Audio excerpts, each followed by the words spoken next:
Takk fyrir tíma. Það sem ég ætla að tala aðeins við ykkur í dag hugverkaréttur, uppfinningar og fjármögnun. Í rauninni bara stofnun sprotaverkefni, nýsköpun og svo framvegis. Þetta svona kannski aðeins léttari fyrirlestur, eða léttara efni þannig, svona viðskiptilegi parturinn af nýsköpun sem að vissulega finnst mér ekkert eitthvað svona áhugaverðasti parturinn þannig lagað sér, en það kannski svona ákveðin hvati eða þannig. Tala aðeins höfundaverk og einkaleyfi og þannig.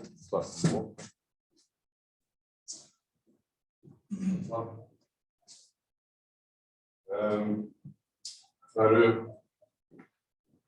hvað segja, sagan okkar, eða í rauninni hugmyndin nýsköpun eins og við þekkjum hana í dag, byrjar í Bandaríkjunum í kringum 1945 og það þá í rauninni sem sagt framkvæmdastjóri eða forstjóri af bandarískri stofnun sem hét Office of Scientific Research and Development sem að lagði upp með það að búa til í rauninni stofnun sem að miðaði að því að í rauninni ríkið sæi ákveðin vísindi og þróunarverkefni meðal annars í hernaðarmálum en eins líka fyrir sem sagt borgaraleg mál og þetta var þá í rauninni leið fyrir bandaríska ríkið til þess að efla nýsköpun og þróun á þeim forsendum. Þessi maður hét Vannevar Bush. Þetta hugsun nýsköpun, þá er þetta svona sem sagt, í staðinn fyrir að maður tekur byssu, maður miðar og maður skýtur, að þá er þetta eiginlega meira, maður tekur byssu, maður skýtur og síðan miðar maður á í rauninni skotmarkið til þess að greina hvað gerðist. Og sem sagt, það sem við erum þá meira kannski að gera, við erum að stunda einhverja nýsköpun, eða stunda einhver vísindi, einhver þróun, að skoða einhver málefni og síðan erum við að skoða afleiðingar af því sem við hönnuðum og þróum og skoða í samhengi við bara það sem við viljum gera. Stundum í rauninni fer maður á stað með eitthvað verkefni og maður áttar sig ekki á því fyrir en maður búið með verkefni að það hefur einhverjar allt aðrar hagnýtar niðurstöður heldur en maður í rauninni gerði ráð fyrir til að byrja.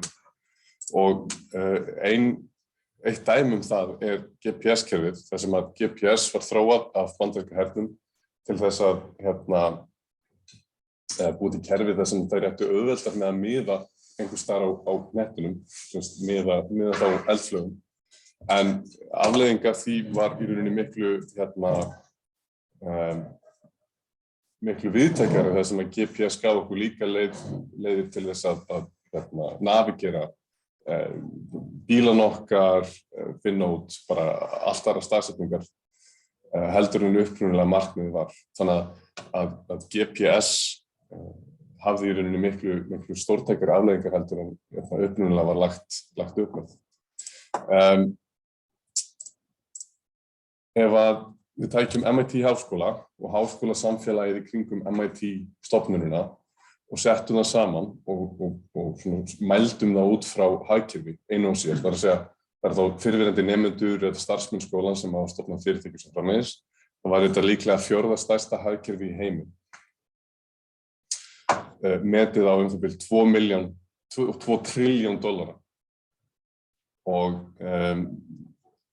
vistkerfið sem slíkt hefur þá að gera með vísindi og sköpun, alls konar samstarfsverkefni og síðan sprota fyrirtæki og jafnvel stærðarinnar fyrirtæki sem hafa sprottið út frá því. Þannig að sem sagt, verðmæta sköpun þekkingar hagkerfis eins og fyrirfinnst í kringum skólastofnanir, ekkert ósvipað eins og Háskóla Íslands að auki, í rauninni non-zero sum game. Það er að segja, við getum búið til hugverk sem geta verið verðmætaskapandi langt umfram því sem náttúruauðlindir geta gefið okkur. Þannig að þetta er algjörlega botlaust hagkerfi í þannig lagi sér, upp á tækifæri og möguleika að gera. Hvað sér Stöðustarfið þegar komur í Ísland sem í menntamál, að það er Ísland sem ríki aftur tilbaka. Já, nákvæmlega. Þannig að nýsköpun sem iðnaður, sem í rauninni stólpi innan hagkerfisins. Ég held að það hefur nýlega komið fram að nýsköpunarráðuneytið sem í dag heitir Háskólavísinda- og nýsköpunarráðuneytið stefnir að því að nýsköpunarhagkerfi á Íslandi verði stærsta stoðin fyrir 2030. Í dag hún stærsta stoðin í dag eða var fyrir COVID, ferðaþjónustan sem var 40% hagkerfinu. Ég held að hugverkageirin á Íslandi hafi verið metin á 8% af hagkerfinu. Þannig að stefna núna á næstu 10 til 15 árum að stækka hann úr 8% upp í 40 til 50%. Þannig að það eru eiginlega allar líkur á því að þið sem nemendur hér farið út og farið að vinna í einhvers konar hugverkageira. Svona, allavega mjög líkt. Iðntæknistofnun var einu sinni til og hún var í rauninni stofnuð sem mjög sambærileg stofnun eins og þessi sem ég talaði áðan frá Bandaríkjunum. Iðntæknistofnun var í rauninni stofnuð sem bara stofnuð til þess að í rauninni búa til hagnýtar rannsóknir og styðja við iðnaðinn á Íslandi. Iðntæknistofnun í kjölfarið var sameinuð við Nýsköpunarmiðstöð 2007 og Nýsköpunarmiðstöð var svo lögð niður síðustu áramót. Sem það í rauninni mótvægi atvinnu- og nýsköpunarráðuneytisins til þess að búa til í rauninni til þess að endurmóta nýsköpunar stefnu stjórnvalda. Og nýsköpunarstefna stjórnvalda tekur miklu meira mið í dag af í rauninni hugbúnaðargerð, hugbúnaðarþróun og þar með talið gróska partur af því. En það eru aðrir eiginleikar sem hafa komið þar líka. FabLab á Íslandi stofnað upprunalega af Nýsköpunarmiðstöð og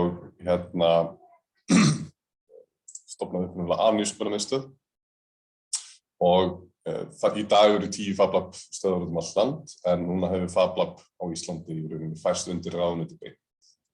Þannig að Nýsköpunarmiðstöð sem ákveðið barn síns tíma var lagt niður núna síðastliðin áramót og í staðinn í rauninni stefnan að nýsköpun færi miklu meira inn í allar stofnanir sem slíka, þannig að það sé í rauninni ekki miðstýring eða miðstjórn á nýsköpunarmálum hjá hinu opinbera í dag.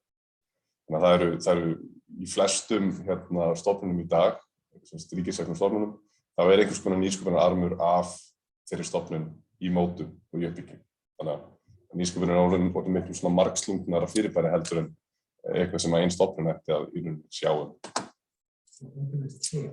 Þetta svona organized chaos, þannig sem að nýsköpun í rauninni er. Hvað segirðu? Það er takt. Rannís er önnur stofnun sem hefur heldur utan svona ákveðin nýsköpunarmál. Rannís heldur mest utan náttúrulega styrki og alls konar sjóði og svona aðalstyrkirnir hjá Rannís eru tækniþróunarsjóður, og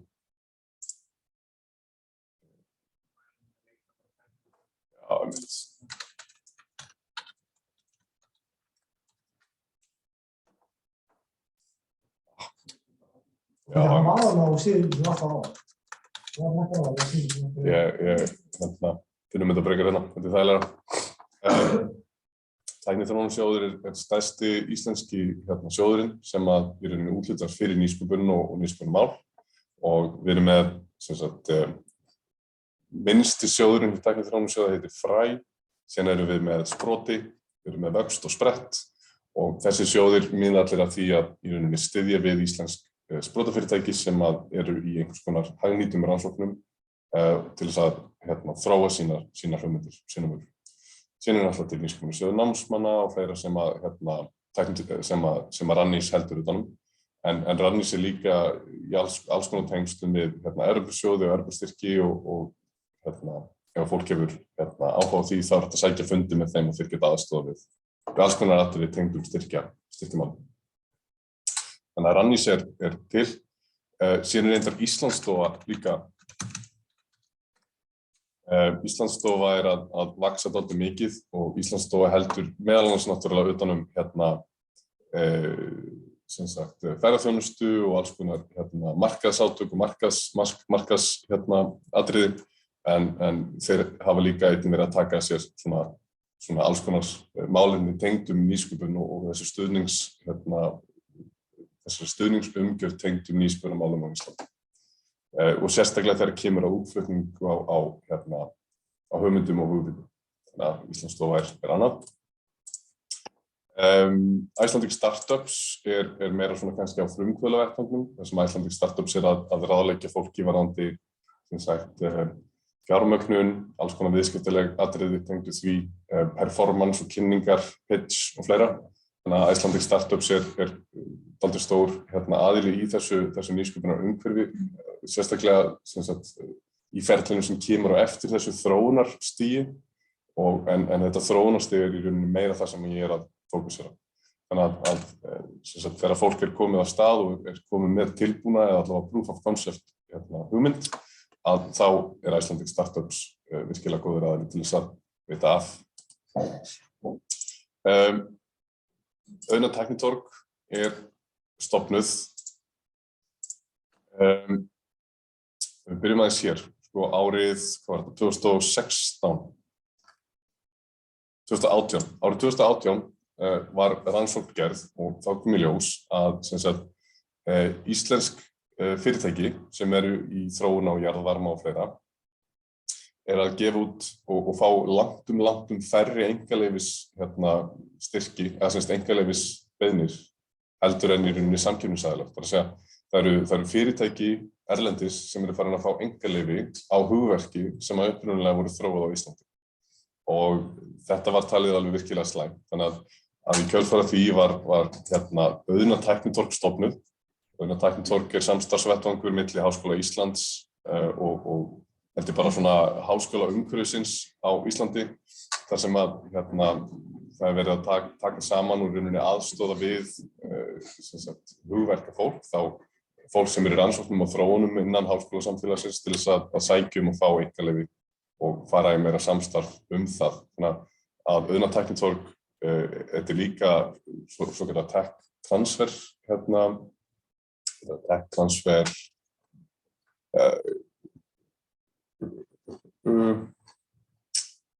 þróun, hugverkavernd, markaðsstarf, allavega tækni yfirfærslu skrifstofur kölluð og þá er í rauninni verið að taka tækni eða eitthvað sem hefur verið þróað einhvers staðar og mögulega færa það yfir á aðra stofnun eða önnur fyrirtæki og önnur félög og mögulega fá einhvers konar hugverkavernd fyrir þá tækni eða fyrir þá aðferðafræði sem verið að þróa. Þannig að Auðna tæknitorg er svona stuðningsvettvangur fyrir félög og fyrirtæki sem hafa hug á því að vernda sína aðferðafræði að einhverju leyti. Þannig að það er áhugaverður partur af þessu svona nýsköpunar umhverfi í heild sinni. En á Íslandi þá er það Hugverkastofa sem heldur utan hugverkarétt á Íslandi og intellectual property eins og það heitir á ensku eða hugverk er eins og segir svona iðulega verið talin kannski mikilvægasti hlekkurinn í öllu svona hugverkastarfi eða nýsköpunarstarfi. Ef að hugverk ekki vernduð að einhverju leyti þá náttúrulega hættu því að einhver taki í rauninni yfir hugverkið, sérstaklega nýjum eða svona kannski óreyndari aðilum, þar sem að stærri aðilar geta hreinlega bara gleypt hugverkið eða ekki verndað á einhvern máta. Og tölum aðeins það seinna, en það eru mörg það eru svona ýmis horn að líta þegar kemur að hugverk. Það er hægt að fá einkaleyfi á tvo hluti. Það er annars vegar á hvernig eitthvað notað, það er þá einhver aðferðafræði sem notuð og hvernig eitthvað hannað, kannski útlitslega eiginleika hlutar. En sem sagt, það er ekki hægt að fá einkaleyfi á tækni eða aðferð sem hefur verið birt. Þannig að eins og gagnvart 99% af internetinu er inn í gagnabönkum sem eru svokallaðir indexed gagnabankar eða prívat gagnabankar. Og það er þá annarkvort er ekki hægt að leita þeim, það er að segja leitarvélar finna ekki þá hluti og jafnvel þeir á bakvið notendanafn og lykilorð á einhverju leyti. En síðan líka hægt að birta á almennum vettvangi, þannig að sem sagt, Senior Google getur þá fundið þau atriði.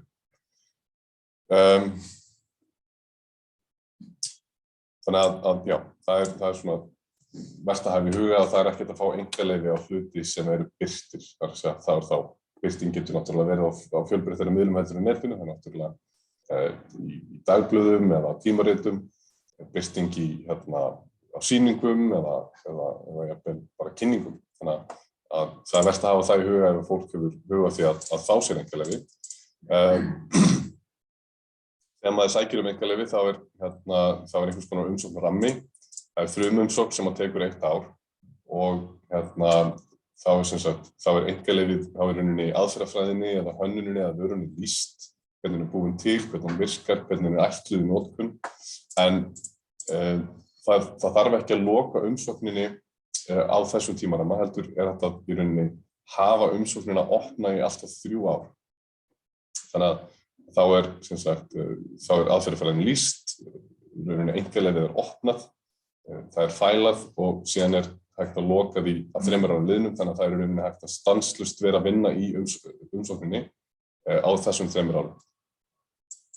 Þegar umsóknin er lokið, þá verður hún að vera birt. Þannig að í rauninni er umsókn þannig að í umsókninni er nákvæmlega lýst hvernig í rauninni uppfinningin virkar, hvernig hún er búin til, hvernig hún er notuð og í rauninni er þetta alveg full disclosure á öllu sem að við kemur í rauninni því sem að verið er að sækja einkaleyfi á. Þannig að sá sem að það getur einhver tekið við í rauninni einkaleyfinu og í rauninni gert nákvæmlega það sem að vörunni er ætlað að gera. Þannig að það er ekki hægt að ekki disclose nákvæmlega því sem að vera að sækja einkaleyfi fyrir. Þú má benda á einstaklega Endilega. Birting, það er skrifað einhverjum. Nákvæmlega.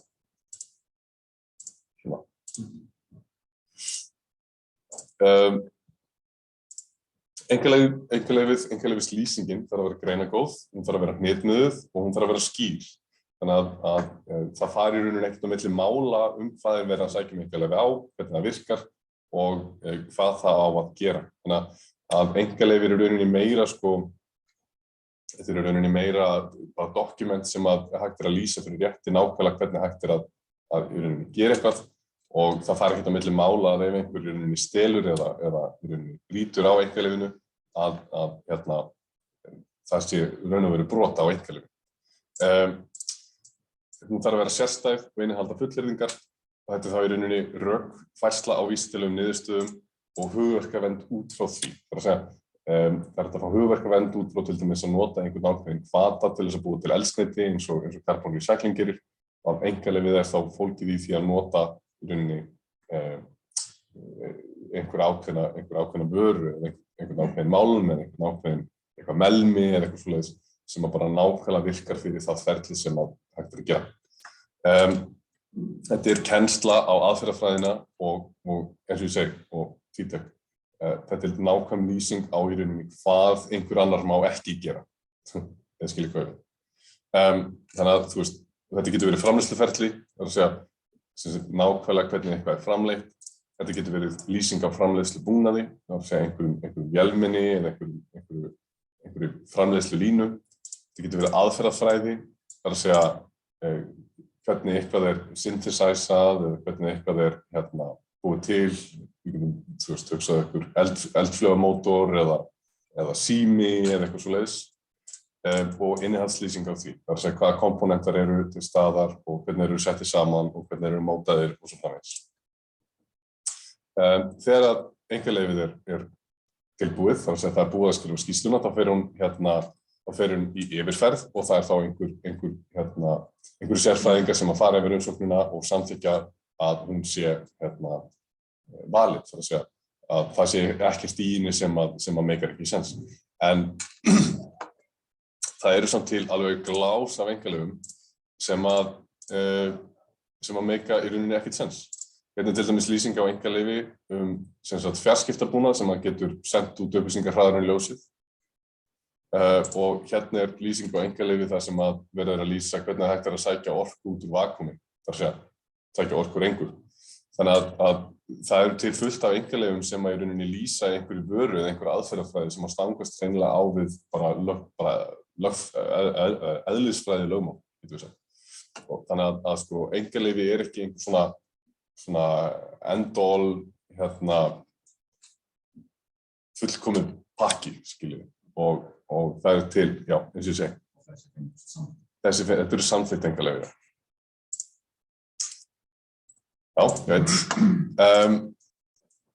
Einkaleyfi þarf að hafa hátt nýnæmi og það þarf að hafa notunargildi, ekki augljós og framkvæmanleg.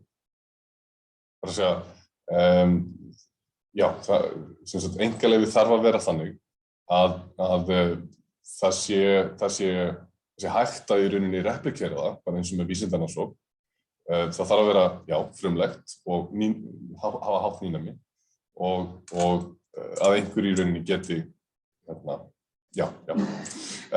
Stundum boðið upp á takmarkað einkaleyfi.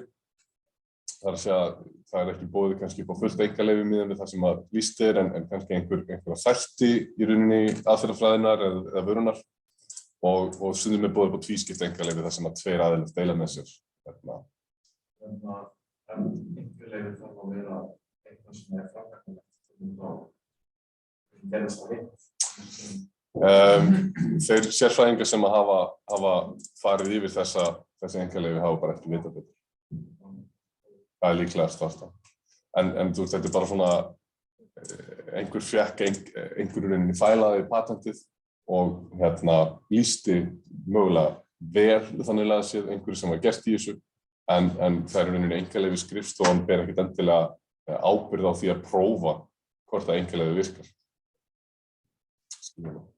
En þú veist, það náttúrulega til alveg skrilljón einkaleyfi í dag. Það til alþjóðlegar einkaleyfisskrifstofur, þið getið sótt einkaleyfi fyrir íslenska markað, en það voru ekki komið einkaleyfi fyrir til dæmis Kínamarkað, eða Bandaríkjamarkað, eða Evrópumarkað. Og sama við þið getið sótt einkaleyfi fyrir Kínamarkað, en það þýðir ekki að þið séu komið einkaleyfi fyrir íslenska markað eða bandaríska markað, skiljum. Þannig að það þarf að sækja einkaleyfi í öllum þeim löndum sem að í rauninni einkaleyfi þarf að ná til. Og þess vegna eru til alþjóðlegar einkaleyfisskrifstofur. Það sem að í rauninni hægt að notfæra sér sem sagt, þá ferla sem að hérna inni til þess að sækja einkaleyfi fyrir fleiri svæðum í heiminum heldur en bara þeim sem að maður býr á. Og það getur þá verið sérstaklega kannski fyrir svæði eða lönd sem að virkilega hefðu getu til þess að í rauninni infringe á einkaleyfinu, skiljiði. Það að segja, punkturinn með einkaleyfi sá að þú getur ekki sótt einkaleyfi fyrir einhverju sem mjög auðvelt að replikera. Þú getur ekki sótt einkaleyfi fyrir einhverju sem þú getur framleitt eða búið til í FabLab, vegna þess að FabLab of almennt rými til þess að einhver geti ekki bara hreinlega að replikera það. Það meikar sens fyrir Boeing að fá einkaleyfi á þotuhreyflunum sínum, af því að Airbus í rauninni eina fyrirtæki sem að gæti replikerað vöruna, skiljum. Það ekkert að sækja einkaleyfi fyrir eitthvað sem einhver gæti óvart bara hreinlega búið til líka. Eða það sem mikla líkur á því að einhver óvart gæti í rauninni búið til líka. Þannig að ég veit ekki, hlutur eins og skriffang eða bolli eða eitthvað svoleiðis. Það ekkert að sækja einkaleyfi á því vegna þess að það of auðvelt. Barrierinn of lágur til þess að einhver gæti í rauninni bara slysast til þess að gera það sama. Og það rauninni pointið og maður sækir ekki einkaleyfi fyrir einhverju sem of augljóst og aftur, þannig að það þarf að vera ekki augljós í rauninni leið til þess að gera það sama. Það þarf að borga til þess að viðhalda einkaleyfinu og það þarf að nota einkaleyfið. Það þarf að, sem sagt, ef þið sækjum einkaleyfi á einhverju og þið notið í rauninni ekki einkaleyfið, að þá getur það fallið úr gildi. Að sama skapi, ef þið sækjum einkaleyfi á einhverju, það brýtir einhverju á einkaleyfinu, þið sækið þann aðila ekki til saka fyrir að brjóta á einkaleyfinu, þá getur einkaleyfið líka fallið niður.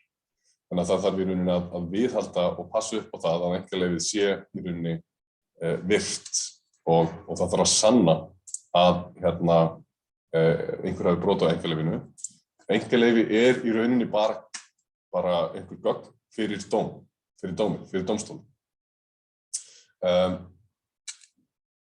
Það og hún í rauninni, einkaleyfi í rauninni bara fyrirstaða á broti, þannig að lesa. En ok, segjum svo að einhver út í heimi, hann bara takir sér til, sjá einkaleyfið ykkar og bara brýtur á því. Og þau segir, hey, af hverju þú ert búin að brjóta á einkaleyfinu? Hættu því. Og aðeins segir bara, nei, ég er með fullt af lögfræðingum og ég hef nóg pening til þess að bara sjá því í dómi. Það meikar ekkert alltaf sens að fá einkaleyfi á því sem maður gerir. Og í mörgum tilfellum þá eru fyrirtæki sem hafa bara farið á stað og ekki sótt einkaleyfi og í rauninni þá ekki lýst nákvæmlega hvernig þau í rauninni búa til hlutinn sinn. Þannig að einkaleyfi eru aðallega góð þegar að fólk ætlar í rauninni að fá einkaleyfi af einhverju og selja svo í rauninni aðgang að einkaleyfinu.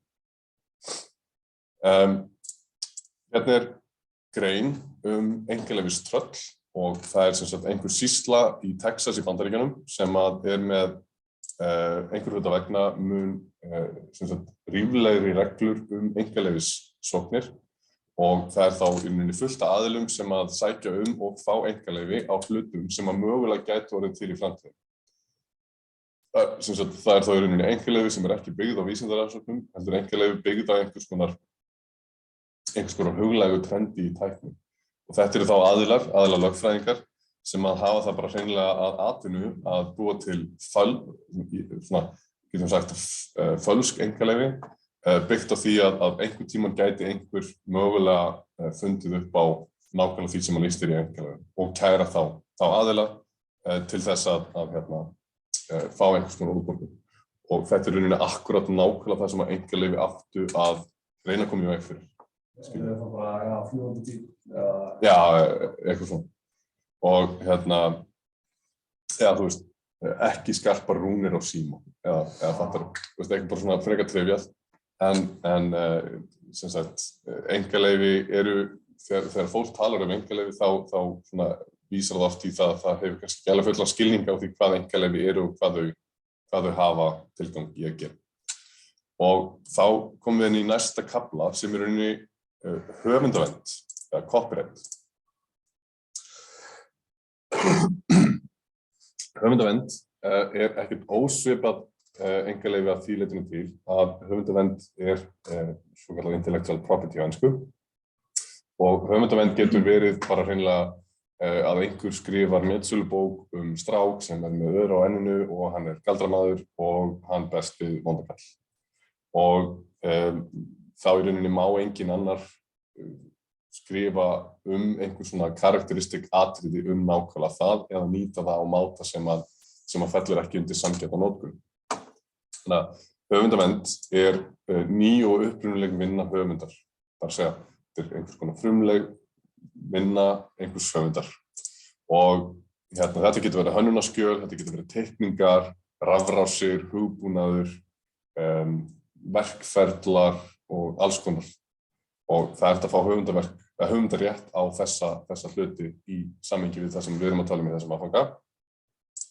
Höfundavernd tekur á fjölföldun og breytingar á upprunalegu hugverki, dreifingu á hugverkinu, notkun á því og sýning á því. Og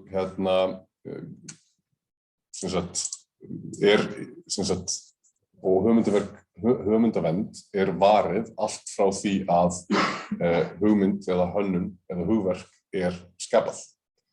Höfundavernd er skilgreind sem líftími höfundar pluss 70 ár. Þannig að þetta er til að mynda Mickey Mouse. Mickey Mouse er sem sagt varinn frá því að sem sagt, höfundur deyr þangað til í 70 ár og það er hægt að fá framlenging á því. Mickey Mouse var skapaður í kringum 1920, þannig að hann er alltaf 100 ára gamall í dag. Ég man ekki hvenær Walt Disney dó, en þetta getur náttúrulega varið alveg gríðarlegum fjármunum að halda höfundaverki vörðu. Þetta er rétt ímyndað ykkur ef að Disney myndi missa í rauninni höfundarréttin á Mickey Mouse eða ykkur þannig. Hann dó 66. Þannig að það er spurning. það hversu lengi Walt Disney lifði, það í árum, pluss talan sem var þegar að Mickey Mouse búið til, sem líftími höfundarins, eða þetta þitt hugverk þangað til þú deyr, þá eru 70 ár þangað til það. Já, þetta síðar. Þannig að það í rauninni frá því að þú deyrð 70 árum eftir að höfundurinn deyr, þá rennur höfundarverkið úr gildi, nema því sé framlengt. Höfundavernd fellur þó ekki undir sanngjarna nýtingu eða almenna notkun. Það að segja, það er alls konar parodíur og fleira sem eru varðar sem í rauninni sanngjarn nýting. Þannig að jafnvel þó að ég megi ekki skrifa bók galdrakall sem heitir eitthvað og er með ör á enninu og eitthvað svona, þá má ég samt alveg vitna í Harry Potter í öðrum verkum sem þá í rauninni menningarlega mikilvægt hugverk. Ég má búa til listasýningu sem fjallar McDonald's hamborgara. Ég má, maður má gera alls konar svona hluti og vitna í höfundaverk í einhverju sem kölluð sanngjörn og sanngjörn nýting og almenn notkun. Þannig að það er líka vert að hafa í huga. Það er Creative Commons? Nei, það er annað. Það eru til nokkrar gerðir af höfundaverkum, eða semst höfundarréttarvörðu og copyright er í rauninni, við sjáum þetta oft þegar við lesið bækur eða skoðið kóða eða eitthvað svoleiðis, að þetta er í rauninni eina sem að copyright claim þarf. Það er hver á það, hvenær var það skapað, umfjöllun hvað má gera við verkið og það þarf bara að fylla inn í rauninni viðeigandi texta. Í þessu tilfelli það má fjölfalda það, það má breyta því, það má dreifa því, það má sýna það, það má performa það, sem sagt nota það í sýningu, það má sýna það fyrir hvaða aðstæðum eða af hvaða ástæði sem er. Eina sem það þarf að gera er að það þarf að geta verksins í texta. Það má ekki, sem sagt, höfundarréttur fyrir þetta verk, hann fellur ekki niður. Verkið er eins og það er og það má ekki sækja þann sem að bjóða til saka ef að það virkaði ekki eins og það á að gera. Og þetta er einfaldasta gerðin af höfundarverki sem hægt er að setja inn, með þeim einfaldari. Það eru til fleiri gerðir af höfundarrétti, en til dæmis eitthvað sem heitir MIT license. Og í þessum það stóð að það væri copyright is retained and must be preserved. Já. Hvernig það með þessi 70 ár líftími höfundarins? Það er þá bara í rauninni almennar reglur. Almennar reglur að vinna þetta? Já. Þannig að þetta er bara, við höldum réttinum og síðan náttúrulega eru reglur sem lög sem að gilda yfir svo höfundarrétt, bara almennt. Bara, copyrighturinn fellur ekki niður í einhverjum öðrum ástæðum. MIT license er sambærilegt. Þetta er aðalega hugbúnaðarréttur og hefur að gera með meira svona open source rétt, en í rauninni kemur aftur inn á það sama, og bara mjög sambærilegt og það er svo sem ekkert í þessu sem er eitthvað meira háttar öðruvísi en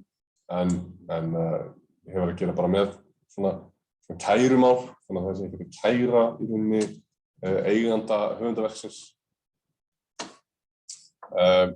Creative Commons er eins og nefndir áðan, að þetta hefur aðalega og meira að gera með að það má í rauninni hver sem er fjölfalda verkið til eigin nota, en höfundur er svo eini sem má rauninni hagnast á verkinu.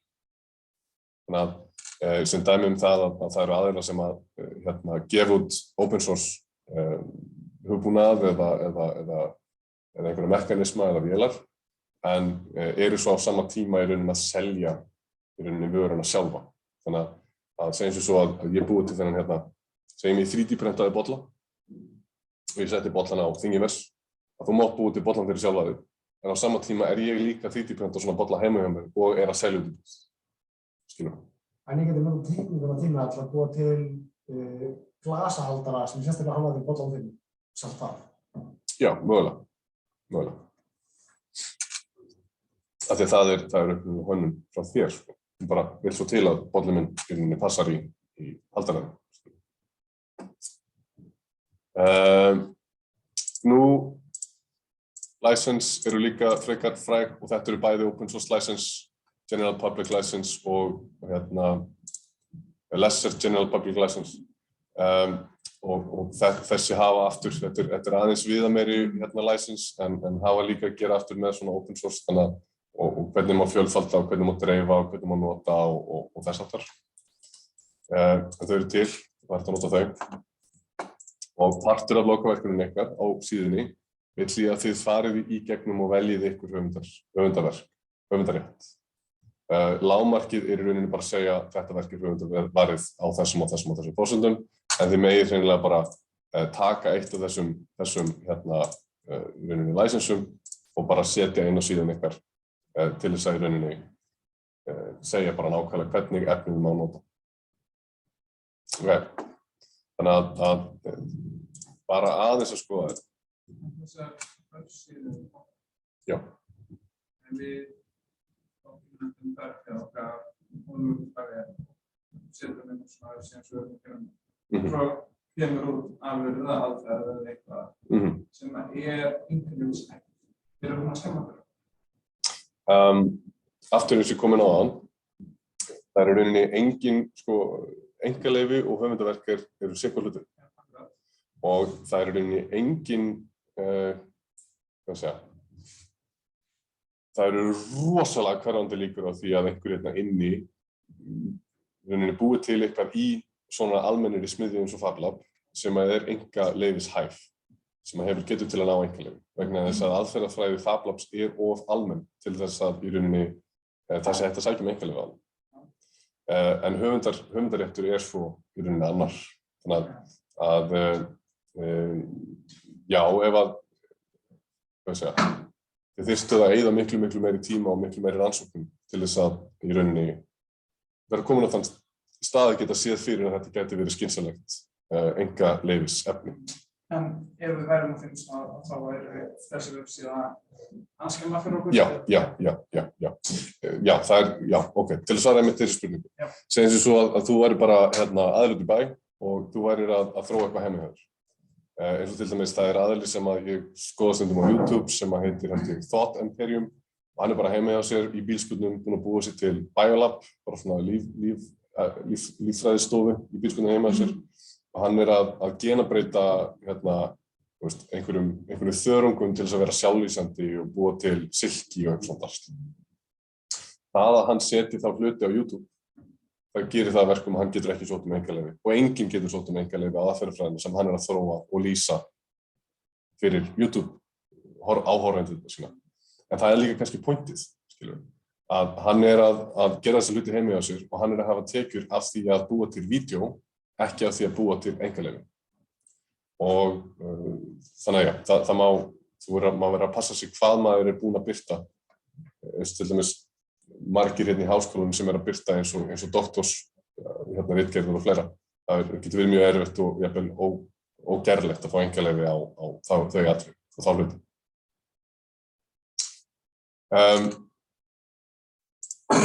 Til þess að deila efninu sínu, eins og við höfum svo sem komið að í áfangunum, að það er að nota GitHub eins og þið eru búin að gera og búa bara til vefsíðu og deila í rauninni því sem er að gera með í rauninni höfundarvörðu efni á.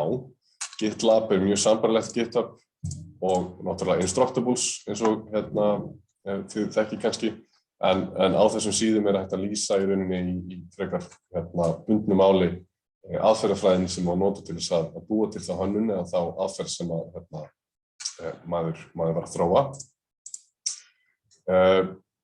Síðan eru vörumerki og vörumerki eru sambærileg en þó ekki, að vörumerki halda utan meira svona svona brand eða hvað segja, vörumerki getur vissulega verið hugverk, McDonald's vörumerki og fleira. Þannig að vörumerki, það þarf að stofna, það þarf að stofna vörumerki, það þarf að skrá það og það þarf að viðhalda verndun á því, eins og þið þekki hvað heitir það, trademark, eins og McDonald's með McDonald's TM, og það þarf að það í rauninni gefa í skyn að þetta vörumerki sé skráð og það sé verndað og það sé í rauninni fólk sé sótt til saka fyrir að notfæra sér vörumerkið í einhverjum öðrum tilgangi heldur en ætlað var, fyrir utan aftur að sanngjarna á almenna notkun.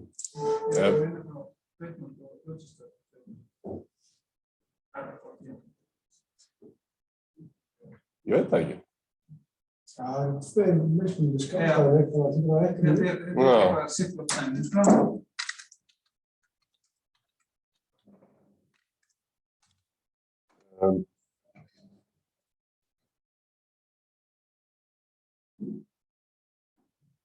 Já, ok, þannig að R-ið er bara, það er búið að registrera það hjá United States Patent and Trademark Office og TM er að merkjum að fyrirtæki noti logo, nafn, frasa, orð eða hönnun sem að representera hans fyrirtæki. Ég veit ekki hvort að TM sé þá ekki registrera hjá einhverju. TM er alveg ekki haldið um að stofna. Já, einmitt. Þú bara claimar það. Já. Einmitt, það getur verið. Áhugaverð, ég hef aldrei pælt í því, en líklega er það akkurat málið, sko. Þannig að já, það er vörumerki. Það er sko, það getur gert sko, að þú claimar eitthvað trademark. Það claimar ekki nógu snömmast eða eitthvað annað að gera, ef ég myndi búið fyrirtæki sem fyrir flaskan eða eitthvað, og einhverjum gerði fyrirtæki sem fyrir flaskan og ég setti flaskan TM, þú veist, það er bara trademark, boom, let's go, ég var bara, jú, ég stáði fyrirtæki undan ykkur, þá væri dómstólinn bara þessi trademark. Ja, sko, McDonald's, það kærði írskt fyrirtæki sem að hét eitthvað McDonald's eitthvað annað sem að var sko stofnað á Írlandi og undan McDonald's hamborgarakeðjunni og McDonald's kærði þá fyrir ekkert svo lengur síðan fyrir að þeir notuðu sama nafnið. Já. Og Evrópudómstóll komst að því að hitt var eldra að þá gátu þeir ekki fengið lengur registered trademark í Evrópu. Og það leiddi af sér að Burger King fór á einhverjum stöðum að vera með not Mac, not Big Mac og einhver svona atriði og komist upp með það af því að þeir töpuðu. Þannig að ég held sko að söguleg notkun á einhvers konar atriðum sem varða trademark geti alveg. Já sko, ég hugsa að það kom að fara á skala að þetta svona, þú veist til lengi eitthvað þess. Já. Það er ekki alveg sko. Þannig að ég myndi byrja að flaska í dag og móttum byrja að flaska og svo tegum það og þetta myndi vinna í... Mögulega. Þetta er náttúrulega einhver svona lögfræðatriði sem að ég hef svona minni áhuga á þannig sko.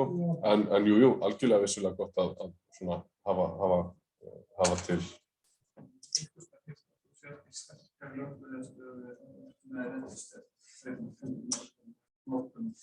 Ég held að það sjálfur rétt við það sko. En síðan er náttúrulega eins og með FabLab sko. FabLab er ekki hvorki trademark né registered trademark. Það er rauninni má hver sem nota FabLab í hvaða samhengi sem er. Strategían hjá Fab, af því að bara hreinlega það meikar ekkert sens að í rauninni nýta það. Strategían hjá FabLabum og Fab Foundation hefur meira verið að vera bara fyrst til þess að sýna fram á nákvæmlega hvað það er og hvernig það virkar. Þannig að ef einhver í Íslandi ætlaði til dæmis að nota FabLab fyrir eitthvað allt annað, þá myndi sá aðili í rauninni ekki græða á því vegna þess að það er bara hughrif fólks hvað FabLab er allt önnur. Þannig að það er ekkert alltaf nauðsynlegt eða mikilvægt af því að aftur þarft að eyða töluverðu fjármagni í að viðhalda í rauninni réttinu. Innkoma. Open source þýðir ekkert endilega að það sé ókeypis og engin peningur. Og í rauninni þýðir bara alls ekki. Open source þýðir í rauninni bara að deiling á efninu er miklu auðveldari. Allir með að skoða eitthvað. Allir með að skoða eitthvað. Og allir með jafnvel notfæra sér það á einhverjum forsendum. En gagnvart innkomu, og því ég tala innkomu þá ég meira að tala sko fjárhagslega sjálfbærni félags eða fyrirtækis eða verkefnis. Að hvatar til þess að fara af stað með nýsköpunarverkefni eða sprotaverkefni geta verið fjölbreyttir, en meðal annars geta þeir verið fjárhagslegir, að einhver ætlar sér að verða bara ógeðslega ríkur. Þeir geta líka verið menningarlegir, að einhver vill búa til eitthvað sem hefur einhvers konar menningarlegt mikilvægi eða hefur eitthvað að gera með félagslegar breytingar. Þannig að fólk vill kannski bara hreinlega vinna við þetta.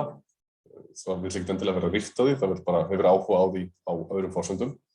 Og náttúrulega félagslegir, það vill vinna með þessu fólki eða svona fólki. Þannig að það eru svona alls konar hvatar sem á bak við það að búa til sprotaverkefni. Uppspretta auðlinda fyrir hugverkadrifin fyrirtæki eða félög geta verið bara hreinlega að selja varning, og hérna til dæmis 3D-prentuna fyrirtæki, Formlabs, sem að selur bara 3D-prentara, búm, þú bara kaupir 3D-prentara og þú farðan eins og hann punktur. En það eru líka til fyrirtæki eins og Prusa sem að þú getur keypt prentaran, en þú getur líka keypt kit til þess að búa til prentaran. Þannig að þú ert ekki endilega að búa til, varningurinn ekki bara það að þú færð vöruna í hendurnar, heldur færðu kannski íhluti í vöruna. Eða alla íhluti sem þú þarft til þess að búa til vöruna. Þannig að þá er varan kannski ekki síður að þú getur prentað út vöruna, heldur líka að þú getur búið hana til. Og það er upprunalega, Prusa er byggð á RepRap, og RepRap er upprunalega algjörlega open source. Og Prusa fyrirtækið er byggt upp á því að stofnandinn fór að selja RepRap kit. Þannig að það er svona tvær leiðir til þess að nálgast sama markmið. Það getur verið neysluvörur, eins og Gillette, og eiginlega allir prentarar sem eru til að markaði, að sko prentari sem slíkur er kannski seldur á kostnaðarverði, eða í rauninni rakvélahaldarinn er seldur á kostnaðarverði, en öll rakvélablöð eru seld með hagnaði. Og hagnaðurinn er meira fólginn í því að selja neysluvörur sem að passa við vöruna sem er seld á kostnaðarverði. Og sama við prentara, þeir selja prentarana á kostnaðarverði en blekið er selt með hagnaði. Máttu þá framleiða rekstrarpartinn sem passa þá í? Það er á mjög gráðu svæði. Það er til dæmis, það er til eitthvað sem heitir open source printer. Það er þá, ég þarf að finna það betur. Það eru til fyrirtæki sem eru byrjað að reyna að selja prentarablek á miklu lægri verði fyrir prentarana, og það er ekkert ólöglegt beint í það. Það eru konið margir prentarar sem eru farnir að selja prentarahylkin með örflögum. Og getur ekki sett það í. Prentarinn neitar að taka á móti því, af því að það er einhvers konar dulkóðun á prentarablekinu eða þannig. Og margir prentarar eru farnir að vera tengdir við netið og alls konar svona. Þannig að þetta er svona pínu, hvað segir maður? Game theory, þar sem einhver er að reyna að vinna hvort annan, skiljiði. Það er erfitt með prenta, en mætti ég að framleiða rakvélablöð sem passa fyrir þannig að Gillette skræft? Ég veit það ekki, reyndar. Ég veit ekki mjög Gillette, sko. En ég ímynda mér að það sé örugglega mjög erfitt. Og mögulega er það einhvern veginn hannað þannig að það bara hreinlega svarar ekki kostnaði. Og líka, ég veit ekki hversu erfitt reyna það er að búa til rakvélablöð, bara yfir höfuð, sko. Það er eins og, það er dekkjaframleiðendur, dekk sem passa fyrir bílum. Já, það er svo sem kannski ekki bílaframleiðendur sem vilja vera í framleiðslu á bílunum, meðan Gillette vill bara eiga í rauninni virðiskeiðina sem kemur að rakvélablöðunum, fattar mig? Mér er alveg saman dekkin eða rúðuþurrkurnar eða olíuna sem fer á bílinn eða eitthvað þannig, sko. En það er náttúrulega til mismunandi aðilas og Og þessi iðnfyrirtæki eru náttúrulega eins fjölbreytt eins og eru mörg sem vilja reyna að komast inn á þennan og hinn markaðinn eins og JetBlue eða eitthvað sem Benz með. Það er einhver vökvi sem að Benz í rauninni tekur inn á margar af sínum bifreiðum sem að á að lágmarka í kolefnisfótspor bílsins. Og bílinn bara hreinlega gengur ekki nema hún kaupir þennan vökva og hann framleiddur af í rauninni þá samstæðu Benz. Það er náttúrulega að fá tekjur með því að selja einkaleyfi, eða selja aðgangi einkaleyfi og hérna er Wikipedia grein sem sagt Sony, Apple, Google og fleiri sem að voru í rauninni einkaleyfi svona átökum og átökum þá í rauninni sem sagt hver á einkaleyfin, hvernig maður nota þau og svo framvegis. Auglýsingar. Google komst að því einhverju tímapunkti að þeir voru ekki leitarvél, heldur voru þeir auglýsingaskrifstofa og aðgangur að leitarvélinni var ókeypis til að selja auglýsingar. Það er hægt að selja aðgengi að vettvang, iTunes og Spotify og fleiri að þeir selja aðgengi að vöru einhvers annars, þeir selja aðgengi að hugverki einhverjar annarra einstaklinga, borga fyrir það, þannig að þeir eru svona milliliður við það. Þetta selja aðgengi að innviðum og Amazon Web Service er dæmi það, þar sem að Amazon á í rauninni allar tölvurnar sínar og allan innviðin en selja fólki aðgengi að þeim. Og síðan er náttúrulega að selja aðgengi að þjónustu. Og það sem að FabLab í rauninni gerir er að það selur í rauninni ríkinu aðgengi að þeim áhrifum sem að FabLab hefur. Þannig að ríkið eða einhver annar aðili er hagsmunaaðili af því að almenningur geti haft aðgengi að FabLab. Þannig að það getur haft, getur haft með rekstur, neyslu, aðlögun og kennslu, afþreying, áhrif og rannsóknir. Þannig að, og samanvegum held ég Decode til dæmis selur það selur öðrum fyrirtækjum aðgengi að rannsóknum sem að Decode í rauninni stendur fyrir. Og já, samanvegum kennslu, aðlögun, þjónusta, varðandi neyslumynstur og svo framvegis. Þannig að það eru alls konar extraform sem að hægt að hafa í huga þegar ef maður ætlar að fara af stað með einhvers konar sprotafyrirtæki og oft það sem að verst fyrir aðilum sem eru konum með einhverja lausn í rauninni er bara hvernig á í rauninni að búa til sjálfbært rekstrarform í kringum þá lausn. Er það hreinlega að selja aðgengi að lausninni eða er það að selja einhvers konar afleitan af aðgangalausnum. Það eru til nokkur mismunandi rekstrarform á Íslandi. Inn á Ísland.is er hægt að finna sem sagt finna greinar mismunandi rekstrarform og það er líka inn á Skatturinn en svona heilt yfir litið þá eru 5 svona almennustu eignarformum fyrir hagnaðardrifin félög en þetta er ekki tæmandi listi af því að það er líka til sem sagt óhagnaðardrifin félög. Það er að segja félög sem eru í rauninni í rekstri en skila í rauninni eigendum sínum ekki arð per se, en geta skilað alveg talsverðum launum sem með samtök atvinnulífsins eru félagasamtök og þá eru framkvæmdastjórn og fleiri hjá samtökum atvinnulífsins á alveg mjög góðum launum. Þannig að það er hægt að gera það. En til að byrja með þá erum við náttúrulega með einyrkja og það er þá bara fólk sem er í einhverju rekstri á eigin kennitölu og er þá í rauninni sem sagt allar þær skuldbindingar sem einstaklingurinn tekur á sig getur haft afleiðingar seinna meir. Einkahlutafélög eru líka stundum kölluð low liability félög. Það er að segja ef að félagið tekur á sig einhverjar skuldbindingar þá er eigandi þess ekki ábyrgur fyrir að borga það tilbaka. Ef að einyrki tekur á sig einhverjar skuldbindingar þá getur hann orðið gjaldþrota mun auðveldar.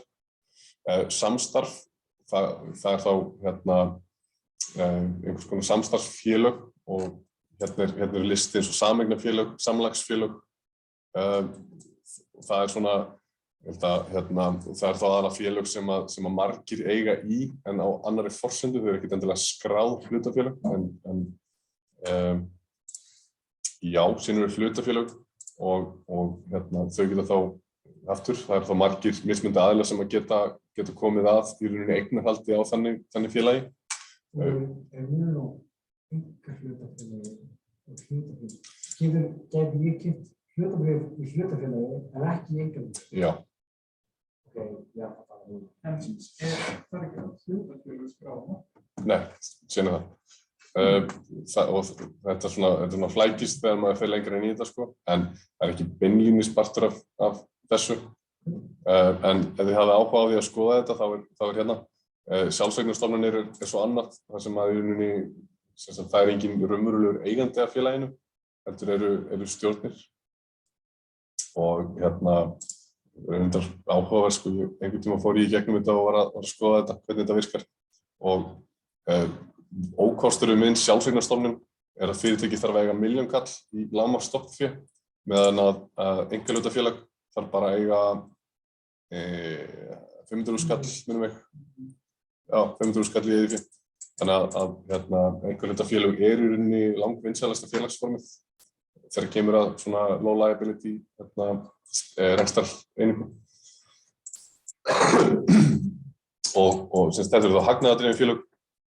Þá reyndar sko með hagnað að það er náttúrulega að taka fyrir í stofnsamningum félagsins að það er ekki rekið í hagnaðarskyni, en það hefur rauninni ekkert að gera með það vegna þess að það er mjög einfalt að breyta því bara með meirihluta eigenda félagsins. En ekki hagnaðardrifin félög eru aðalega á Íslandi sjálfseignarstofnanir og félagasamtök. Og félagasamtök þurfa að vera með eitthvað x marga félaga, stofnfélaga til þess að geta talist félagasamtök, en einn kostur við félagasamtök er að þau þurfa ekki að standa eins mikið skil á ársreikningum eins og hinn fyrirtækjasamtök, fyrirtækjaformin, og sem dæmi nemendafélög eru félagasamtök. Þannig að það þarf ekki að skila mjög yfirdrifsmikilli ársskýrslu rekstur og eignir og þannig. Sama, félagasamtök. Já, félagasamtök eru mjög algeng svona rekstrarform á Íslandi. Úti í heimi þá er til eitt í viðbót og mörg í viðbót svo sem er ekki til hér, og það er bara í rauninni einkahlutafélag sem er ekki hagnaðardrifið. Það er algengara eins og í Bretlandi og í Bandaríkjunum að það sé til, og eins og til dæmis held ég Trump samstefnan er þannig að hún er þá í rauninni einkahlutafélag sem er sko ekki beinlínis hagnaðardrifið, en það er í rauninni sko eigandinn getur í rauninni ráðstafað fé félagasamtökanna, ráðstafað fé svona charity, þá getur í rauninni bara keypt í rauninni málverk og listaverk og gert það sem hann vill sko. Og munu erfiðar að sækja þannig til saka. Það geta tekið á móti, eins og til dæmis einkahlutafélag getur ekki tekið á móti sko styrkveitingu. Það er að segja, ég má ekki gefa þínu einkahlutafélagi 100.000 kall öðruvísi en að þú skattleggir það. Og það þarf að vera lágmarks í rauninni, það þarf að vera lágmarksrekstur, þannig að einkahlutafélag þarf að vera með starfsmann sem er með ákveðna starfsprósentu eða á ákveðnu launum og svo framvegis, en félagasamtök þurfa þess ekki. Og það er svona alls konar svona lagatæknilega atriði sem kemur að því að stofna félag, sem getur alveg verið áhugavert út af fyrir sig sko. Getur ekki verið með einkahlutafélagi þar sem það var ætti? Ég held ekki. En ég reyndar er ekki viss. Ég hef heyrt að því oftar en einu sinni og ekki rekið einkahlutafélag sjálfur svo sem. Átt í einkahlutafélagum en ekki komið að því ekki komið að rekstrarþætti þess. En ég held að það sé þannig að einkahlutafélag sem er í rekstri það þarf að vera með starfsmann á lágmarksprósentu á lágmarkslaun. Og lágmarkslaun fyrir verkfræðing er mun hærri heldur en lágmarkslaun sem er í atvinnulífinu. Skilur hvað ég vil? Já, maður leita á þessu sérstöku hvað eins og leik væri. Já. Já, þessar upphæðir plús launatengdur kostnaður og tryggingakostnaður og lífeyrissjóðskostnaður og svo framvegis. Ég held að það sé bara launatöflur hjá, þú myndir þá í rauninni, segjum svo þú verður að sækja styrk, að besta leiðin til þess að áætla kostnaðinn bara að þú tekur einhver laun í launatöflu miðað við hvað verður að fá borgað hjá ríkinu til dæmis og síðan þarftu að margfalda af því að þú ert í rauninni að áætla kostnað en ekki laun, kostnað en ekki tekjur einstaklingsins. Þannig að það þá kostnaður sinnum einhver launtengt gjöld sem yfirleitt 25% ofan á allt saman.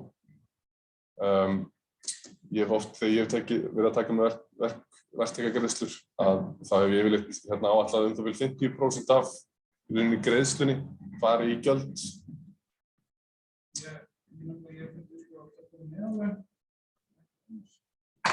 Já, það það sama að lesa.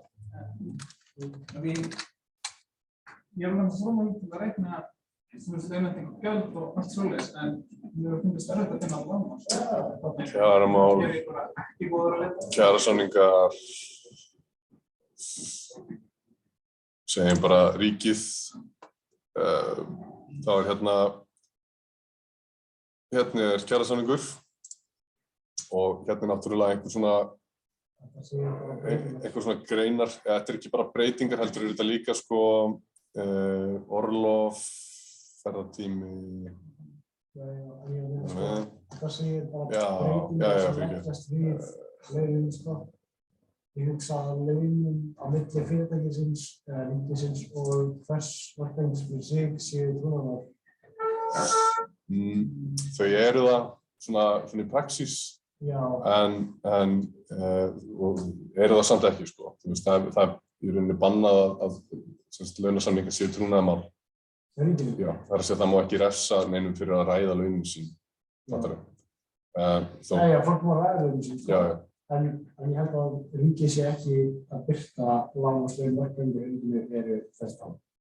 Það er náttúrulega kjarakannanir, sko. Það er kjarkanir. Ég var með Það gefa meðalinn, sko, og þær eru alveg svívirðilega svona miklu hærri heldur en maður hefur búist við, sko. En hérna þá einhverju kjarasamningar þeir að gera með, sko, hver skylda þín, ertu með mannaforráð, ertu með einhverju sérfræðiþekkingu, dararara. Já. Og það er alltaf einhverju svona viðbæti við. Og síðan eru kjarasamningar, síðan eru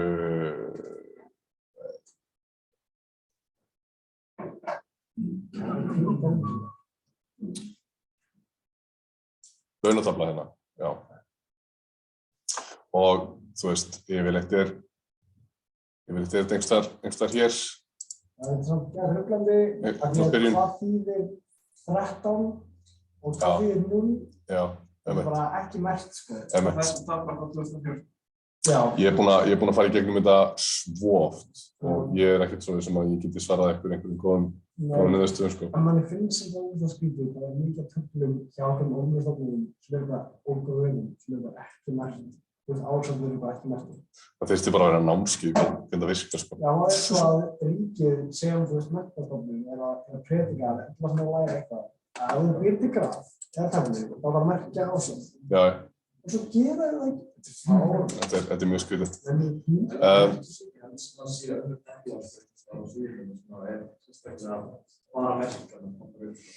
Ok, það er eitthvað lúts, en það er vond lýtsefni.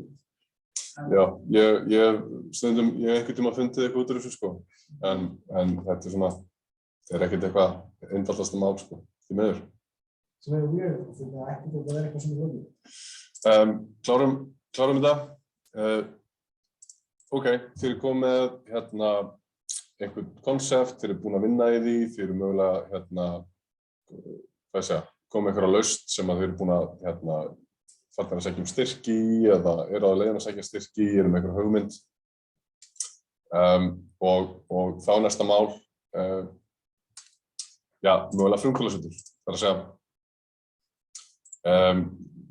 einhvers konar aðstaða þar sem hægt að sækja jafnvel stuðning eða einhvers konar samfélagi af fólki sem að gera sambærilega hluti, að frumkvöðlasetur getur verið alveg prýðisgott apparat fyrir fólk sem er í rauninni byrjað að vinna af hugmyndinni mjög aktíft. Fyrir frumkvöðlasetur gæti mögulega verið hackathon mjög sniðugt til þess að finna út úr og vinna í hugmyndinni. Hraðlar sem við tölum aðeins á eftir getur verið mjög sniðugir í það líka að í rauninni vinna í hugmyndinni og svona formfestana og marka vörðurnar með næstu skref og svo framvegis. Styrkir er kannski svona algjörlega allra fyrst skrefið í þessari vegferð eftir að í rauninni hugmyndin er mótuð og orðin að einhverju stefnu og eins og við tölum áðan að fræ er 3 milljónir, 1,5 milljón. Það er ekki... Hann var styrkur. Fyrir neðan var það plús. Já. Það er milljónir. Hann breytist ár frá ári. Hann var 1 milljón einu sinni og 3 milljónir einu sinni og allt svona. Minni hann var aðstæð. Þetta er minnst í sjóðurinn. Og þetta er yfirleitt yfir sumarið og sem sagt, hjá Rannís virkar það þannig að þú ert með hugmynd, þú sækir fræ. Fræ er í rauninni miðað að því að þú undirbúir umsókn fyrir sprota sem er 20 milljónir á 2 árum, það er 10 milljónir á ári. Þá laun og launatengdu kostnaðir fyrir 100% stöðugildi cirka. Og þetta er þá í rauninni 2 ára vinna að því að hanna, þróa og svona útfæra meira og betur vöruna. Ekkert endilega, þetta er ekkert endilega, 20 milljónir til þess að þróa og koma einhverju markað er algjörlega óraunhæft. Þetta er meira bara til þess að klára einhvern verkþátt í verkefninu. Og yfirleitt þegar að fólk hugsar sprota eða nýsköpunarverkefni, þá einhvern veginn hugsar það bara allt konseptið. En þessi styrkir eru meira hugsaðir til þess að þú búir til og klárir einhvern afmarkaðan verkþátt. Skiljið. Þannig að ef þið hugsið ykkur einhvers konar 10 ára lífsferil, einhvers konar sprotaverkefnis, að þessir styrkir sem að koma, þeir eru bara kannski fyrstu 5%. Skiljið. Og það er ágætt þegar maður er að hugsa ef ég ætla að búa til hátalara, ætla að koma þeim á markað, að í sprota, í fræn er ég kannski bara búið til skilina. Ég er bara að búa til, ég bara að gera markaðskunnum. Er einhver að úti sem myndi vilja kaupa hátalara á 5.000 kall sem maður tengir við tölvuna sína og þeir eru frekar lélegir en þeir eru ógeðslega ódýrir.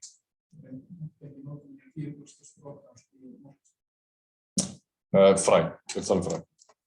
Þá er ég að tala þetta er ekki markaðskönnun per se, heldur undirbúningur mögulega fyrir ekki markaðskönnun heldur meira notendakönnun. Þá erum við meira að hugsa ég er ekki að fara í einhvers konar alvöru markaðskönnun, heldur er ég að fara að búa til mögulega skilina og fara með hana og svona fá aðeins betur tilfinningu fyrir vöruna og hönnuninni. Þannig að ég sé með annarkvort frumgerð eða einhvers konar gögn sem að styðja við það að ég geti sótt í sprota. Vöxtur og sprettur eru svo talsvert hærri styrkir, 50 milljónir í 2 ár eða 70 milljónir í 2 ár og ég veit að það er talsvert gagnrýni á þessa styrki að það eru stofnanir og það eru stór fyrirtæki sem er að fá ennþá úr þessum sjóðum og ég veit að til dæmis núna síðast að það hafa aldrei fleiri fyrirtæki fengið bara fullkomna einhvern án þess að fá í rauninni styrki úr sjóðnum. Þannig að það er alltaf að aukast bæði gæði fyrirtæki sem er að umsókna inn í þessa sjóði og ég ímynda mér að þessi sjóðir munu stækka eitthvað á næsta ári. En það eru líka til fullt af öðrum sjóðum þarna úti sem að miða ekkert endilega bara því að þróa verkefni, heldur geta líka einmitt, þróa markaðskönnun, búið til einhvers konar mistök fólks sem að fer af stað í einhvers konar sprota vegferð er oft svo að það fær hugmynd segjum í desember, það verður obsessed af einhverju hugmynd og síðan bara hvernig get ég byrja bara að vinna í hugmyndinni í janúar. Þá er kannski ekki næsti styrkur, opnar ekki fyrir í mars og ekki greitt úr honum fyrir í maí og síðan er þar næsti styrkur og svo framvegis. Styrkirnir eru yfirleitt markaðir á 12 mánaða tímabili. Ég held reyndar að þessi 2 styrkir það er oft úthlutað 2 ári.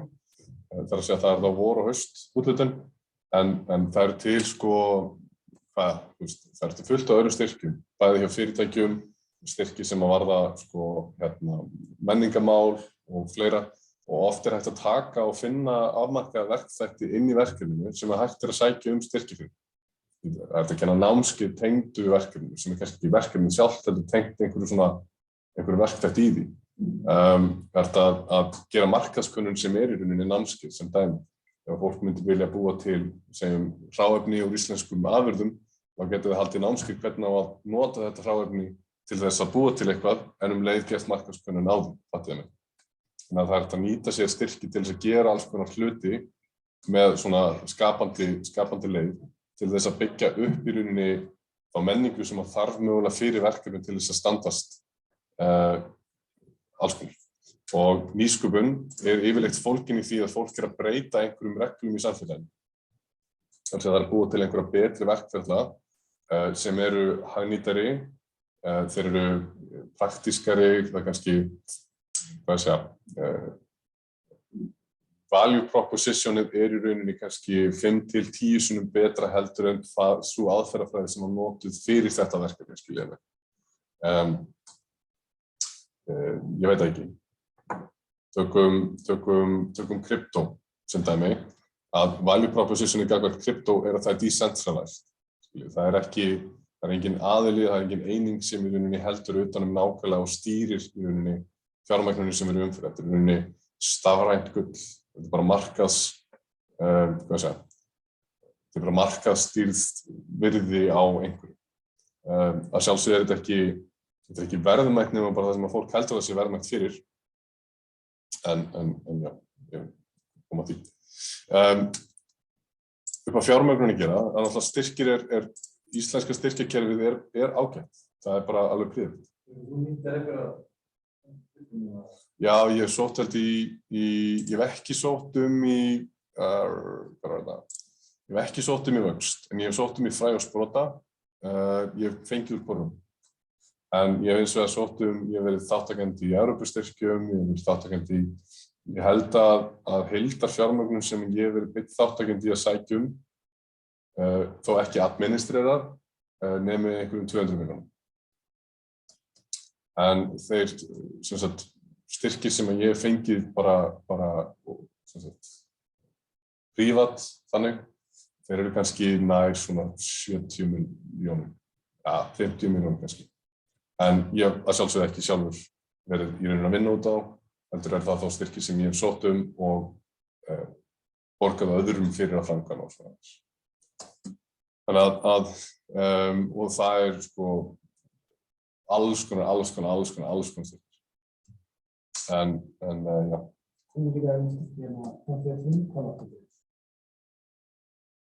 Já, Haukur, já. Ég man ekki hvað það var á síðan hans eitthvað, það var á Facebook hans eitthvað, en það tók eitthvað að viðkvæmlega bara komið, það eru 2 konur sem mjög velgefa fyrir eitthvað, þú mæta eitthvað, Gefa Silica? Nei, það er ekki 2, og þetta er eitthvað skamstöðum. Það er að tala Pappers & Partners? Já, ég er það. Er það íslenskt? Já. Já, og þær eru með sko vefsíðu sinni. Það er að tala fyrir við bara skotið inn í þitt aðeins. Það er mjög... Þá færðu bara dagsetningar á deadlines fyrir 150. Bara yfir alltaf aðeins. Það var einn hverju viku. Það er deadline framöndið. Það er eitthvað sem heitir styrkjadagatal. Já, þeim. Pappers & Partners.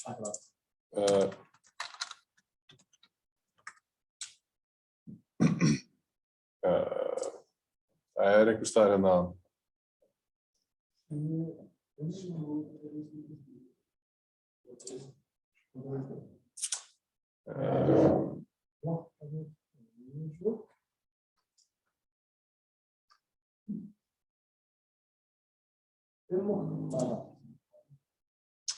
Getur verið að það hafi tekið þetta út sko. Þetta var mjög cool sko. Ég hef notað þetta mikið. Og þú veist, það er eins og ég segi, það er til alls konar sjóður. Og ef þið farið einhvern veginn á stað með sprotaverkefni, að ekki einskorða ykkur við bara þessu stóra styrki heldur getur verið mjög einfalt og auðvelt að í rauninni móta eitthvað svona styrkja konsept, þar sem bara mér vantar fjármagn til þess að gera þetta, segjum, prófa vöruna eða prófa að hanna og þróa einhvern afmarkaðan þátt af vörunni. Það getur verið fagursfræðilegur þáttur af vörunni en ekki tæknilegur þáttur af vörunni. Eða öfugt, þróa einhvern tæknilega þátt af vörunni eða gefa proof of concept vöru einhvers, þannig að einhver getur prófað hana og notað hana og þar að leiðandi gefið ykkur gögn. Og þannig að það getur verið mjög gott að í rauninni brjóta upp í. Þess vegna hef ég verið að reyna að leggja aðeins áherslu á að þið notið ykkur svona verkefnastjórnunar konsept, af því að verkefnastjórnun hún náttúrulega gefur ykkur tækifæri á því að vera skipulögð, en ekki síður gefur hún ykkur tækifæri til þess að bera kennsla á einhverja afmarkaða þætti sem væri auðvelt að sækja styrki fyrir. Skiljiði.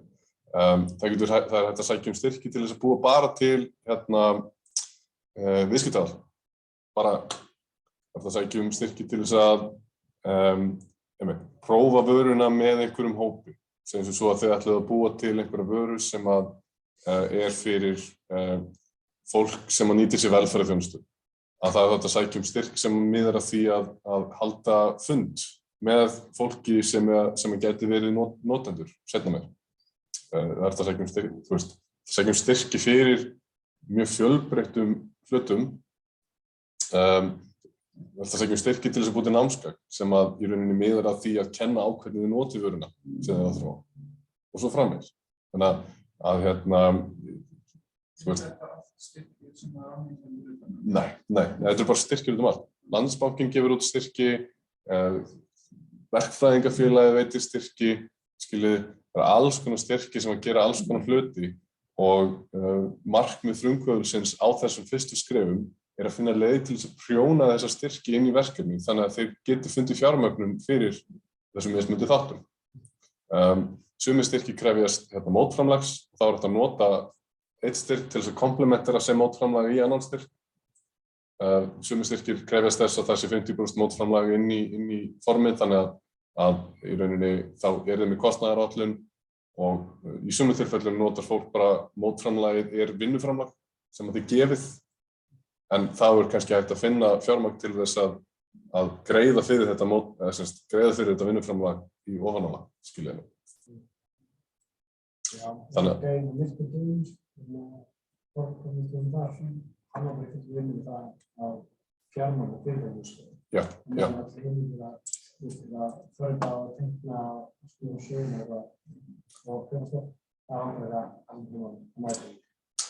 það er aðra leiðir til þess að finna þessi fjármagn. Og ef þeir eru komið með eitthvað konsept sem er gott og þeir eru mögulega komið með styrki og síðan fyrir ykkur að vanta meiri fjármagn, þá er eitt sem hægt að gera, að það er að finna einhvern sem hefur farið í gegnum sama ferli og hefur kassað inn og á fullt af peningum og er tilbúin að koma inn í verkefnið sem ráðgjafi.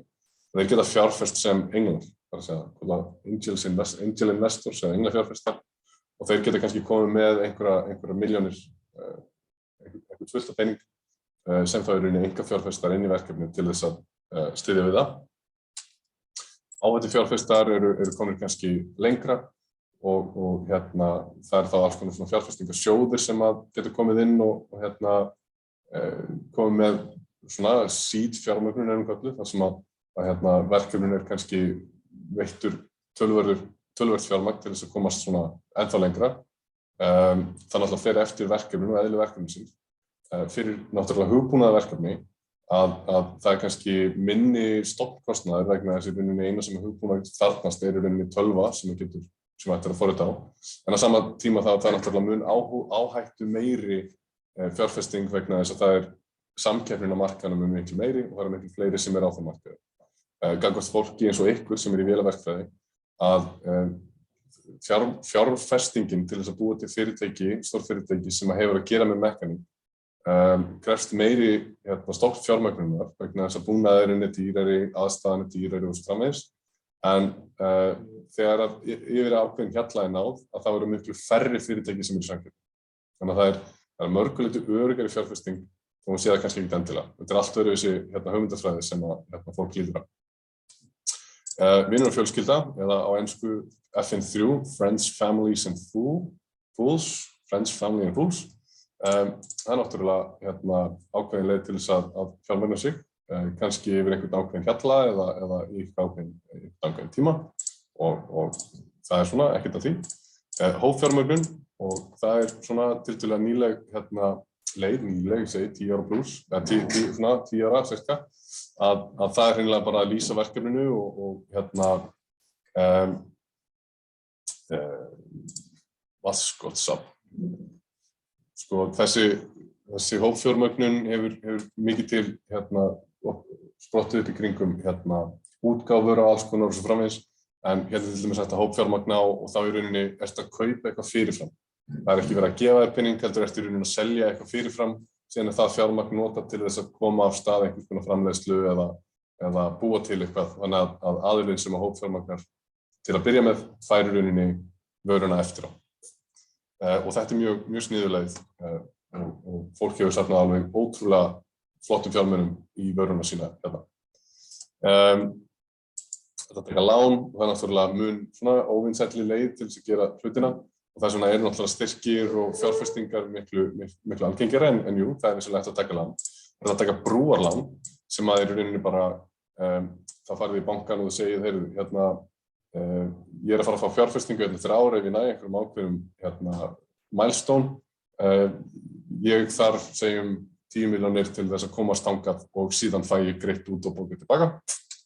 Það er líka hægt að segja, ég ætla að segja eins og svo, ég ætla að fara að framleiða kaffi eða eitthvað. Það er bara mér vantar 10 milljónir til að koma framleiðslunum af stað og þetta kaffidár er tilbúið að borga 10 milljónir fyrir fyrstu 100 pakkana eða eitthvað. Og þá er hægt að taka lán til þess í rauninni, sem er byggt á í rauninni kaupsamningum til fyrirtækið. Og það er náttúrulega að gera bootstrap, þar sem að það er í rauninni engin fjármögnun heldur fyrirtækið bara komið af stað og varan er hönnuð og þróuð og framkvæmd í rauninni meðfram einhverju öðru. Þannig að í rauninni eiga eigendurnir 100% af því og það eru miklu fleiri hugbúnaðarfyrirtæki sem hafa gert þetta. Svona áður en við klárum bara örstugt að lífsferill fyrirtækisins fylgir yfirleitt þessum fjórum atriðum og þetta eru svona dálítið detrimental atriði, mikilvæg eða leið til þess að ekki ná markmiðunum sínum og ef það er léleg viðskiptaáætlun, þar að segja það er léleg í rauninni greining á því hvernig við ætla að ná fjárhagslegu sjálfbærni fyrirtækisins. Það vantar einhverja góða yfirstjórn og það er í rauninni ekki góð yfirsýn yfir það sem er í gangi og það sem þarf að gerast. Þetta verður vandamæli skölun, þar sem það næst ekki að skala upp nægilega hratt til þess að sinna þeim atriðum sem vantar að gera. Og það getur líka verið þrýstingur á því að klára eða selja sig út, þar að segja það eru vísifjárfestar sem eru að þrýsta á stofnandann á því að koma verkefninu á einhvern stað þannig að þeir geta selt sig út úr fyrirtækinu. Og þetta geta allt haft mjög slæmar afleiðingar fyrir verkefninu. Og það er eina af ástæðunum fyrir því að áhættufjárfestingar frumkvöðlar eru hikandi við að fá áhættufjárfestingu inn í verkefninu. Það getur verið þrýstingur á að í rauninni kannski gjaldfella einhvers konar gæði innan fyrirtækisins til þess að áhættufjárfestingar getur komast út úr því.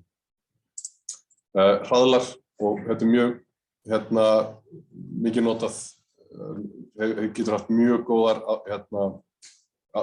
áhrif á fyrirtæki á fyrstu skrefum, að taka þátt í hröðlum.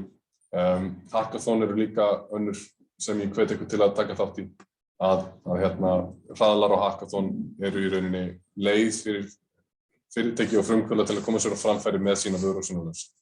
Og bæði hvort að laða að sér fjármagn eða viðskiptavini eða mögulega samstarfsfólk eða starfsmenn að þetta getur allt haft mikil áhrif. Hverfurinn á Hraðallinn er yfirleitt miklu lengra fyrirbæri, vika til kannski hálft ár, þar sem að þú ert með konsept, mögulega tilbúið konsept og þá hraðallinn er þá fólkin í því að þú setur námskeið og ræðir við reynslufólk í rauninni bransanum og iðnaðinum til þess að í rauninni fá góð ráð og mögulega samstarfsaðila, mögulega fjárfesta og svo framvegis. Hackathon er meira þar sem að þú kannski á fyrstu stigum að þá ertu mögulega að annarkvort að fínpúsa vöruna þína eða mögulega búið til einhvers konar frumgerð af vörunni eða konseptinu og kynnir það svo og oft einhvern verðlaunafé. Hackathon er líka oft þannig að það er eitthvað hópur eða fyrirtæki sem kemur með einhver vandamál. Oft þannig já líka. Og þú átt að finna lausn á því. Já. En það eru margir sem eru kannski með tilbúna lausn þannig séð og nota sér hackathon til að koma sér á framfæri. Já, ef vandamálið er takt þessum tegum þeirra að hugsa. Þannig að segjum það gott á þessu í bili og